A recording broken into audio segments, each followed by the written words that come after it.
choke up a little bit. I saw you hit the ball, so I know you ain't no joke. Game recognized game. Game recognized game. Coach Smoot recognizing a little bit of game. It's good to be acknowledged, even though I'm a little washed up. What's good? It's your boy Roger Steele, and today we are at Miles College, just outside of Birmingham, Alabama. On this episode, we're gonna talk about what makes this campus and this golf program so special, but also how with the help of United, they're able to keep that culture growing. Excuse me, where's the golf course?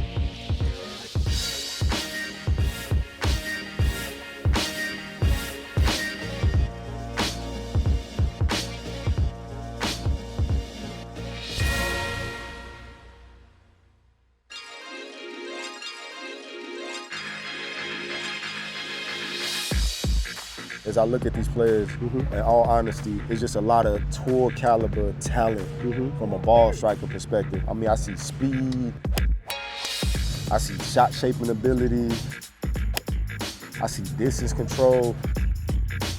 My thought process is that it's just like being in the boardroom.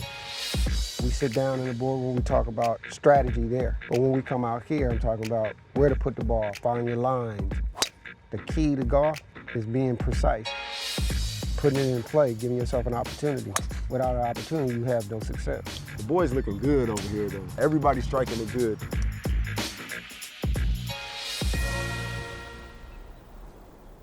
Can you tell me a little bit about the history of Miles College? This year we're celebrating our 125th year. We were founded in 1898 so that people of color or underserved communities could not legally go to majority institutions to get an education. We're small, but we're mighty. Culture, class, and civility. If they come here unpolished, we want them to leave a diamond. Is there a long list of people that have left Miles College to go on and do big things? Dr. Richard Arrington was the first African-American mayor of Birmingham. Judge U.W. Clemens, who was the first African-American federal judge. Dr. Martin Luther King and many others gathered here at Miles as our students launched the buyout campaign for the city of Fairfield, which also provided segue to the civil rights movement. Where on campus did this happen? Across the street from us now, which is our front gate. Talk to me more about the golf program. First of all, I can't talk about the program without mentioning our coach. He's an excellent golf player, an excellent golf coach. He's a retired Marine. I'm gonna be hard on you every day. Please don't get offended. If I see you making a mistake that you don't necessarily make on average, I'm gonna wear you out. He runs a tight ship. But what I like about him is that he goes out and he really recruits the best. They're not just golfers, they're student athletes, they're scholars. And they get sold on who he is before they even know Miles College. Miles don't have a huge footprint, but it seemed like you're able to recruit a lot of really good talent. What's your strategy in getting talent here? First of all, being honest, being truthful, making it about, not necessarily about golf, making it about academic excellence. If you come here, I'm not just investing in you in golf. I want to see what you're going to do after college. Right. You're our future. So that's kind of how I operate. So I just build trust.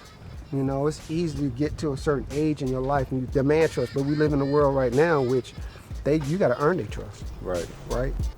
What has y'all HBCU and Miles College experience been like so far? Coming here has definitely got me out of my comfort zone, especially meeting my teammates, other friends. It's got me to a place where I can actually talk to people, be comfortable around other people. You get away from your parents and you get away from home and you have to get yourself up in the morning. You got to go to workouts at 6 a.m., you know what I'm saying? And I lived it like that at home, but it's different when you have a group of people that's doing it. You inspire and feed off each other. It's opened a lot of new opportunities for me. I just fell in love with the team, really. It's a different kind of bond, different kind of connection. We always thinking the same thing, doing the same thing. Shooting the same number. Exactly, whatever. That could be good and bad though, huh? Yeah. You picking the HBCU to attend, there's some implications there culturally. Besides the golf program, what were you looking for out of an HBCU experience? Man, to be honest with you, I was really just looking for a home. You know what I mean? A place I know I could come to and be welcome. I mean, I've grown up kind of seeing one course my whole life, and it felt, it still feels really good to be able to experience different things and you know, see different environments and cultures. Every single one of us has different colors, different backgrounds and everything. We get to understand a little bit more about each other, not just based off of what you see on the golf course, but you get to see them in the classroom, outside of the golf course. Y'all hang out a lot. And one of the biggest things that we talk about as a team, regardless of color, you never know. Sam might be that CEO, but guess what? That's your brother. Your brother's gonna lift you up and bring you into that organization. They're not gonna look at the color of his skin. He's gonna look at it, dang, that was my teammate, or vice versa. They will be friends forever.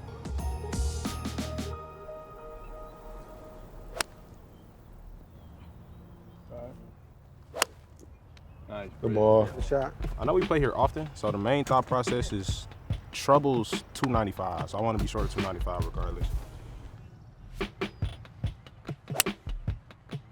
That boy said it and he did it. What's the number to the flag? 233 to the pin, and that's to the back, and this is kind of like a Scottish-ish hole.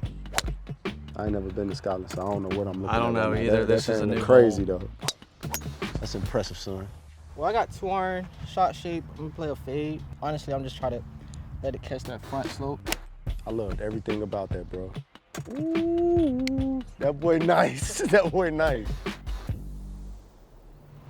As I look at, you know, the demographics of the team, from where they're from geographically, racial, all of these ages, it's a good mix of players. Talk to me about what this diversity means as far as how you build out the program and the success of it so far. Well, I'm intentional about that. These are young people that are gonna make a difference in the world, right? So in order for them to make a difference in the world, they got to be able to know how to interact. And if they do have differences, right, you can talk about those differences and how do you go about changing the world. When we see somebody who might not have the same skin color as us, even if we do got the same skin color as us, it makes our bond stronger, basically. We go to war with our brothers, and these are our brothers, whether it be black, white, orange, it doesn't matter. These are our brothers. We're going to go to war with them at the end of the day. I just want to say thank you to United. We would have never been able to do the things we've done. United has impacted these students in a way that they don't even realize. Instead of being, you know, traveling in the South, they're able to travel the country. Those dollars are critical to an HBCU that don't have the funds.